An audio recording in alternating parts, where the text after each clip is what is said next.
आज बीजेपी की प्रतिज्ञा पूरी हुई। कोलकाता के ब्रिगेड परेड ग्राउंड में शुभेंदु अधिकारी ने बंगाल में बीजेपी के पहले मुख्यमंत्री के तौर पर शपथ ली। बीजेपी के लिए अब एक्शन की बारी है। उन वादों को निभाने का समय है जो उसने चुनावी रैलियों में किए हैं। महिला सुरक्षा का, विकास का, रोजगार का, इंडस्ट्री लगाने का, घुसपैठ रोकने का। लेकिन यह सब तभी संभव हो पाएगा जब बंगाल में कानून व्यवस्था का राज हो, और यही लॉ एंड ऑर्डर शुभेंदु सरकार के सामने सबसे बड़ा चैलेंज है।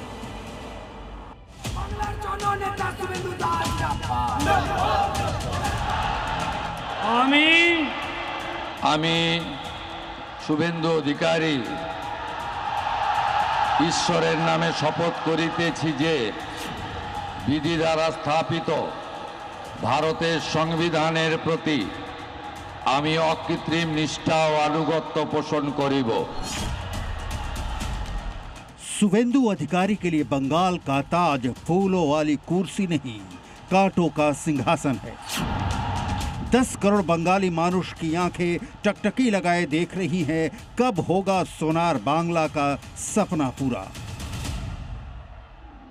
बंगाल वासी देख पाए कि एक ऐसा सरकार आए जो सुशासन स्थापित कर सके और दुर्नीति मुक्त बांग्ला कर सके। सबसे पहले बांग्लादेश के अनुप्रवेशकारी का हटाने होगा। परिवर्तन की आंधी में दीदी तो तिनके सा उड़ गई। उनका भी परिवर्तन हो गया जो कमल के फूल को चिमटे से भी छूना पसंद नहीं करते थे। अच्छा है, बहुत अच्छा है शुभेंदु अधिकारी। क्यों पसंद है आपको? ममता बनर्जी से बहुत अच्छा है। शुभेंदु अधिकारी मुख्यमंत्री हो, खूब अच्छा है। खूब ठीक है, सबको लेके राज्य चलेगा। शुभेंदु सरकार के सामने चुनौतियों का अंबार है। इंडस्ट्री लगाने की, रोजगार की, विकास की, कट मनी के सिंडिकेट सिस्टम को खत्म करने की।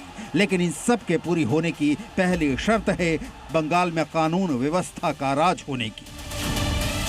आफ्टर इलेक्शन का वायलेंस तो हफ्ते 10 दिनों में कंट्रोल हो जाएगा, लेकिन असली चैलेंज है बंगाल में 15 सालों से तृणमूल के राज में स्थापित गुंडों की व्यवस्था प्रणाली को उखाड़ फेंकने का। महिलाओं के खिलाफ अपराध में भी तेज उछाल दर्ज हुआ है। 2023 में 564 मामलों से बढ़कर 2024 में 1118 केस दर्ज हुए हैं, यानी 98.2% की बढ़ोतरी।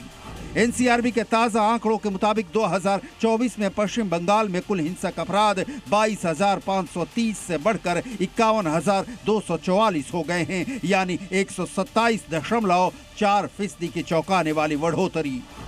हत्या के मामलों में भी तेजी देखी गई। 2023 के 108 मामलों के मुकाबले 2024 में 163 हत्या के केस दर्ज हुए हैं, जो 50.9% की बढ़ोतरी है। किडनैपिंग, बमबाजी जैसी घटनाओं से बंगाल में हाहाकार मचा हुआ है, लिहाजा बीजेपी से आम आदमी की उम्मीदें बहुत है। घुसपैठी को बंगाल से निकालना है, जो घुसपैठी है, और बॉर्डर को सील करना है। ये जो सनातनी है ना, पूरा बंगाल में आ गया, एक टोटल मुस्लिम छोड़ दिया। पूरा दुर्नीति मुक्त होना चाहिए।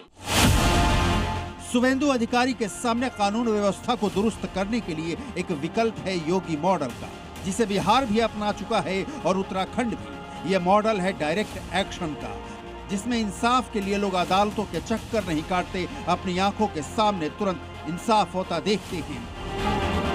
लॉ एंड ऑर्डर के बाद शुभेंदु अधिकारी के सामने जो सबसे बड़ा चैलेंज है, जिसे खत्म करने का बीजेपी ने वादा किया है, वो है बांग्लादेशी घुसपैठियों के खिलाफ एक्शन का। घुसपैठ बंगाल के संसाधन पर सांप की तरह कुंडली मारकर बैठा है। अपनी सभाओं में गृह मंत्री अमित शाह और खुद शुभेंदु अधिकारी इसका बार बार जिक्र करते रहे हैं, और अब बारी है एक्शन का। बांग्लादेश और भारत 4096 किलोमीटर का बॉर्डर शेयर करते हैं। इसमें पश्चिम बंगाल में 2216 किलोमीटर एरिया आता है। जाहिर है पूरी तरह से खुले इतने बड़े एरिया की फेंसिंग करना आसान नहीं होगा, और ना ही ये हफ्ते या महीने में संभव है। लेकिन जिन्होंने बीजेपी को वोट दिया है, उन्हें इस घुसपैठ से आजादी चाहिए। भगवा हुए बंगाल में हिंदुत्व के प्रतीकों की रक्षा का प्रण पूरा करने की जिम्मेदारी शुभेंदु अधिकारी के कंधों पर है। इसमें नंबर 1 है गो तस्करी पर पूरी तरह रोक लगाना। शुवेंदु सरकार के सामने गो तस्करी के अवैध कारोबार को जड़ से खत्म करना एक बड़ी चुनौती है। बंगाल में तस्करों की जड़ें बहुत गहरी हैं। बदले बंगाल में बीजेपी सरकार का ये आगाज है। आगे आगे देखिए होता है क्या। कोलकाता से प्रत्युष खरे और प्रमोद शर्मा के साथ ब्यूरो रिपोर्ट, जी मीडिया।